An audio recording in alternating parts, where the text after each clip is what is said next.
as usual, very nice presentation. And I think the conclusion summarize that we have to deal with all imaging tools together to avoid all these limitations. There is any question for Dr. Heba?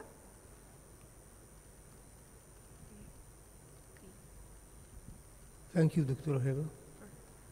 Our next speaker will be Dr. Bustan Mohamed. She will talk about PET-CT in management of gynecological malignancies.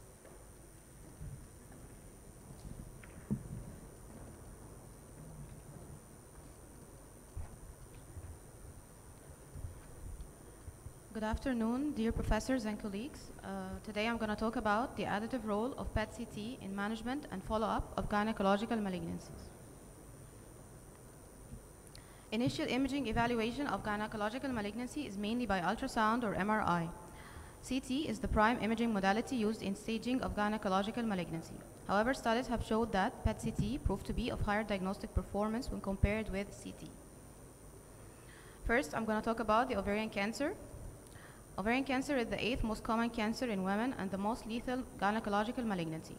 Ovarian epithelial tumors comprise 95% of ovarian malignancies, while germ cells and sex cord stromal tumors come next. Epithelial carcinoma are usually asymptomatic in early stages and often found incidental. They typically present late in most patients with ascites and abdominal distension. CA-125 is a serum tumor marker found to be elevated in epithelial ovarian tumors. It has an important role in the surveillance of ovarian cancer patients, in follow-up of patients with treated ovarian cancer, and the prediction of recurrence or metastasis. However, elevated CA-125s are also reported in benign conditions, and it does not provide information about the location of tumor recurrence. So the role of PET-CT in ovarian cancer comes in the staging of ovarian cancer, in assessing treatment response, and detection of recurrence. Regarding staging, PET-CT is useful for preoperative evaluation of patients with ovarian cancer, particularly when advanced or recurrent. It can detect metastatic involvement of normal-sized lymph nodes, especially those in the para-aortic, mediastinal, and supraclavicular regions, and also retroperitoneal. Studies have shown that PET-CT proved to be more accurate than CT with a sensitivity of 73% and specificity of 96.7%, while those of CT with a sensitivity of 42% and specificity of 95%. This is a patient with cancer ovary, and she had multiple metastatic para-aortic lymph nodes. They showed avid uptake on the PET-CT. This is another patient with the liver deposit, as we can see here on the CT, and her PET-CT also showed avid uptake. There were also avid uptake in a few bone deposits. This is another patient. She had a metastatic lung nodule, and her PET-CT also showed avid uptake in this nodule. This is another patient with cancer ovary, and she had metastatic nodal mass in the para-aortic region, which showed also avid uptake in the PET-CT. And this is an example of normal-sized and normal-looking lymph node on the CT. However, on the PET-CT, it showed avid uptake and proved to be metastatic. Regarding peritoneal disease, PET-CT proved to be superior to CT in detection of peritoneal nodules found on the visceral surface like perihepatic nodules, with a sensitivity of 97% and specificity of 93% and accuracy of 96%. This is a patient, post-operative ovarian cancer patient, who showed multiple peritoneal nodules on the CT, and they show avid uptake on the PET-CT as well. However, there were perihepatic nodules with avid uptake on the PET-CT that did not appear very clear on the CT. This is another patient with a history of treated ovarian cancer, and her annual CA-125 was elevated. Her CT just showed the ascites. However, on the PET-CT, there were few perihepatic nodules with avid uptake that proved also to be metastatic. There are few limitations for PET-CT, as Dr. Heba talked about, and one of them is the small-sized peritoneal nodules, especially those less than 10 millimeter. This is a patient who had metastatic cancer ovary. Her CT showed peritoneal nodules less than 10 millimeter. However, on the PET-CT, there was no uptake in those tiny nodules. So we have to be aware of these pitfalls. Regarding treatment response, CT and serum CA-125 are the standard methods used for evaluating response to treatment in ovarian cancer. However, CT and MR showed limitations in differentiating residual tumor from fibrosis in early response treatment. PET-CT was found to be useful to differentiate responders from non-responders following neoadjuvant chemotherapy. Studies showed that normalization of SUV after 3 courses of treatment had a higher likelihood of complete pathological response and were associated with higher overall survival. This is a patient with inoperable ovarian cancer with metastatic peritoneal and liver deposits, like we see here on her PET-CT and her fused images. However, after 3 cycles of chemotherapy, there was resolved lesions, and her PET-CT showed complete metabolic response. This is another patient with ovarian cancer, a large cystic mass in the pelvis with peripheral uptake in the PET-CT, and also there were multiple para-aortic lymph nodes with avid uptake. After her treatment, her cycles of chemotherapy, there was complete metabolic response. Regarding recurrence, tumor recurrence is one of the determining factors of prognosis. It's very important to identify patients who will benefit the most from the surgery, the chemo, and the radiotherapy. Elevation of serum CA-125 is a strong predictor for tumor recurrence. It may become evident 3 to 6 months before clinical manifestations occur, and however, serum CA-125 do not provide information about tumor recurrence, like we said, or the extent of the tumor recurrence in the body.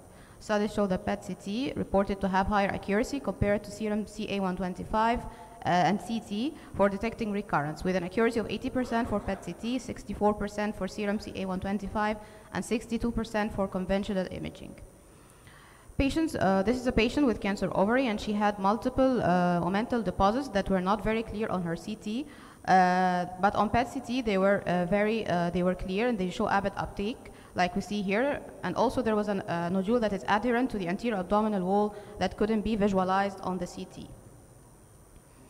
Also, this is a patient who had managed cancer ovary, managed by hysterectomy, and she had elevated CA-125 on her follow-up. Her CT was inconclusive, but her PET-CT showed multiple FDG avid nodules at the hysterectomy bed in the rectum and the sigmoid as well. This is another patient with recurrent ovarian cancer and rising serum CA-125, and she showed diffuse omental and serosal deposits on the PET-CT that were not very clear on the CT. Another example of managed cancer ovary, elevated CA-125. Her CT was nearly inconclusive, but on her PET-CT there was avid nodules, FDG avid nodules in the surgical bed and adherent to the anterior abdominal wall. Next, we talk about the endometrial cancer. Uterine cancer consists of 2 categories: malignant epithelial, which is known as carcinoma, and less common is the mesenchymal sarcomas. Endometrial cancer is more common, and it's the most common gynecological malignancy. They mainly spread to regional and then distant lymphatics. Characterization of endometrial cancer typically involve first the transvaginal ultrasound, and MRI is used for identifying the extent of pelvic disease and for local staging. PET-CT has no role in detection and local staging of endometrial cancer because there is normal uptake by the endometrium in the ovulatory and the menstrual phases, and there's also lack of spatial resolution in defining the tumor and the depth of myometrial invasion. PET-CT proved to be a superior modality for identifying nodal disease preoperatively, recurrent disease postoperatively, with an overall accuracy of 88% for nodal disease and 93% for recurrence. The NCCN recommends the use of PET-CT to be appropriate for initial staging of metastatic endometrial carcinoma. Patients with deep myometrial invasion have increased prevalence of para-aortic and pelvic lymph node metastasis, and their 5-year survival rate declines from 95 to 42%. This is a patient with grade 3 endometrioid carcinoma, and she had obvious metastatic nodes with FDG avid uptake on PET-CT, like we see here. Studies and meta-analysis showed that PET-CT had pooled sensitivity and specificity of 95 and 91% in detection of recurrent endometrial cancer. This is a patient with managed endometrial cancer on follow-up, and her CT was inconclusive. However, on PET-CT, she showed avid uptake in a mesenteric nodule, which proved to be recurrent lesion. As for cervical cancer, it's the 3rd most common malignancy. The main cause of cervical cancer is the human papillomavirus. 75% of cervical cancers are squamous cell.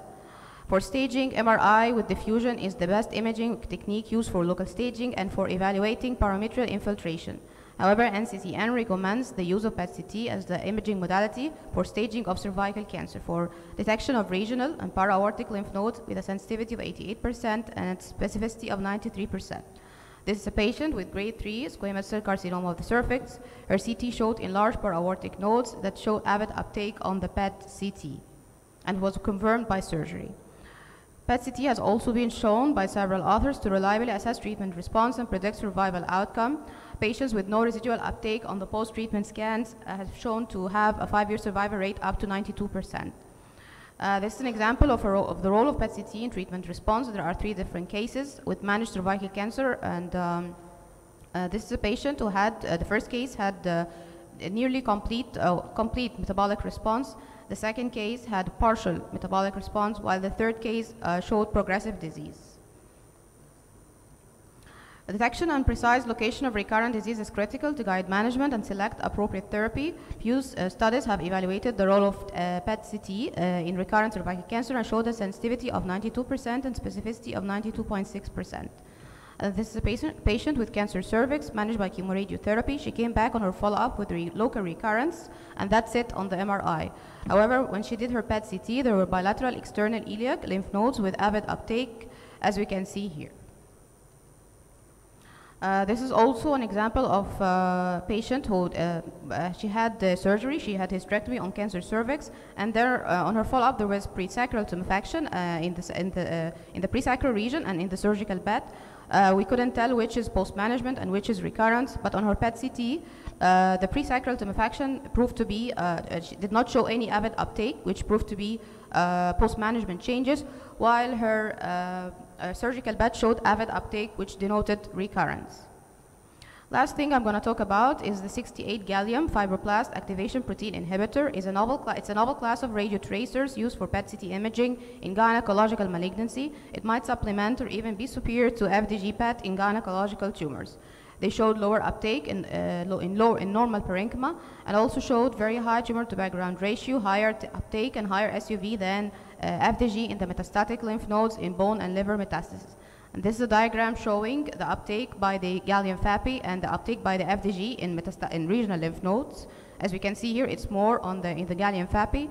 The same for distal metastasis. There was more uptake in the gallium FAPI than the FDG.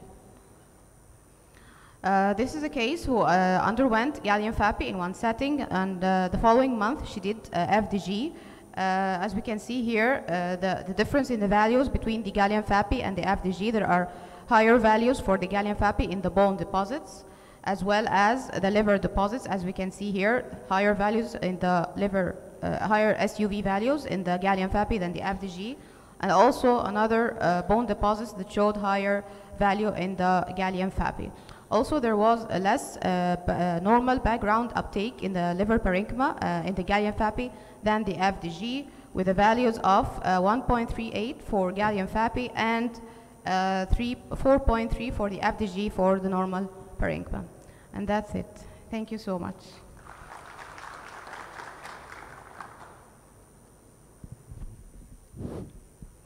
Thank you, Dr. Bustan.